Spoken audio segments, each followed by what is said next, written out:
Hi all welcome to food for all. இன்றைக்கி நம்ம சேனலில் மோஸ்ட் ஹேட்டட் ரெசிபி தான் பார்க்க போகிறோம்.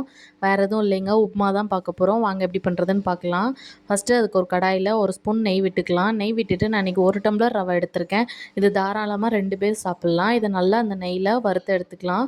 ரொம்ப நேரம் வறுக்கணும்னு அவசியம் இல்லை. ஆல்ரெடி ரவா வந்து ரோஸ்டட் ரவாவாக தான் இருக்கும். ஆனால் நெய்யில் வறுத்துக்கிட்டிங்கன்னா உப்புமா பண்ணும்போது ரொம்பவே டேஸ்ட்டாக இருக்கும். உப்புமா நிறைய பேருக்கு பிடிக்காது. ஆனால் இந்த ரெய்னி சீசனில் உப்புமா சாப்பிடும்போது செம்ம டேஸ்ட்டாக இருக்கும். எனக்கு உப்புமா ரொம்பவே பிடிக்கும். யாருக்கெல்லாம் உப்புமா பிடிக்கும்னு கண்டிப்பாக கமெண்ட்ஸில் சொல்லுங்கள். ரவை நல்லா வறுபட்டுருச்சு. இப்போ இதை ஒரு பிளேட்டில் மாற்றி வச்சிடலாம். அதே கடாயில் தாளிக்கிறதுக்காக கொஞ்சமாக எண்ணெய் விட்டுக்கலாம். எண்ணெய் லைட்டாக சூடானதும் இதில் கடுகு சேர்த்துக்கலாம். நீங்கள் கடலைப்பருப்பு, உளுத்தம்பருப்பு கூட சேர்த்துக்கலாம். இதில் கடுகு நல்லா பொரிஞ்சதுமே இதில் நான் இன்றைக்கி ஒரு துண்டு இஞ்சியை நல்லா பொடிசாக கட் பண்ணி வச்சுருக்கேன். அதை ஆட் பண்ணிக்கலாம். கூடவே ஒரு பெரிய வெங்காயத்தை நல்லா தின்னாக ஸ்லைஸ் பண்ணி அதையுமே ஆட் பண்ணிக்கலாம்.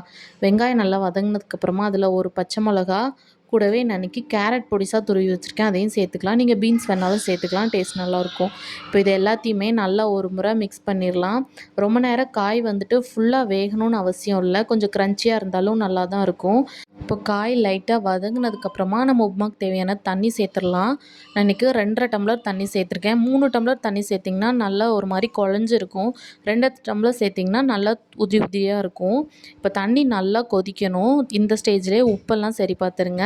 உப்பு சேர்த்துட்டு உப்பெல்லாம் கரெக்டாக இருந்துச்சுன்னா தண்ணி கொதிச்சதுக்கப்புறமா இதில் நான் இன்றைக்கி நல்லா ஒரு கைப்பிடி அளவு தேங்காய் துருவி வச்சுருக்கேன், அதையும் ஆட் பண்ணிக்கலாம். தேங்காய் சேர்த்திங்கன்னா ரொம்பவே டேஸ்ட்டாக இருக்கும். இந்த அளவுக்கு நல்லா கொதித்து வந்ததுக்கப்புறமா நம்ம ஆல்ரெடி வறுத்து வச்சுருக்க ரவையை இதில் சேர்த்துக்கலாம். கொஞ்சம் கொஞ்சமாக ரவையை கொட்டி நல்லா கிண்டிக்கிட்டே இருக்கணும். இந்த ஸ்டேஜில் அடுப்பை வந்து சிம்லே வச்சுக்கோங்க. ரவையை ஃபுல்லாக கொட்டி நல்லா கைவிடாமல் கிளறிட்டே இருக்கணும். நீங்கள் அடுப்பை ஹையில் வச்சுருந்தீங்கன்னா சீக்கிரமாக கட்டி போட்டுரும். சிம்மில் வச்சுட்டு கைவிடாமல் கிளறிட்டே இருக்கணும். தண்ணி வந்து அதிகமாக வச்சிங்கன்னா கேசரி மாதிரி ஆயிரும். 1 கப்பு ரவைக்கு 2.5 கப்பு தண்ணி கரெக்டாக இருக்கும். இதே கேசரியாக இருந்தால் நீங்கள் 3 கப்பு வைக்கிற மாதிரி இருக்கும். இந்த மாதிரி நம்ம தண்ணி வற்றுற அளவுக்கு நல்லா கிண்டிகிட்டே இருக்கணும். தண்ணி ஃபுல்லாக வற்றினதுக்கப்புறமா நம்ம மூடி போட்டு ஒரு 2 நிமிஷம் மட்டும் மூடி வச்சா போதும்.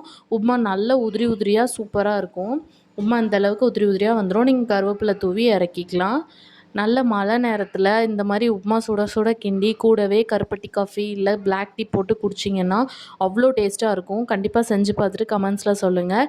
உப்புமா எத்தனை பேருக்கு பிடிக்கும்னு கமெண்ட்ஸில் மறக்காமல் சொல்லுங்கள். நம்ம சேனலை மறக்காமல் சப்ஸ்கிரைப் பண்ணிக்கோங்க. உங்களை இன்னொரு வீடியோவில் பார்க்குறேன். அது வரைக்கும் பாய்.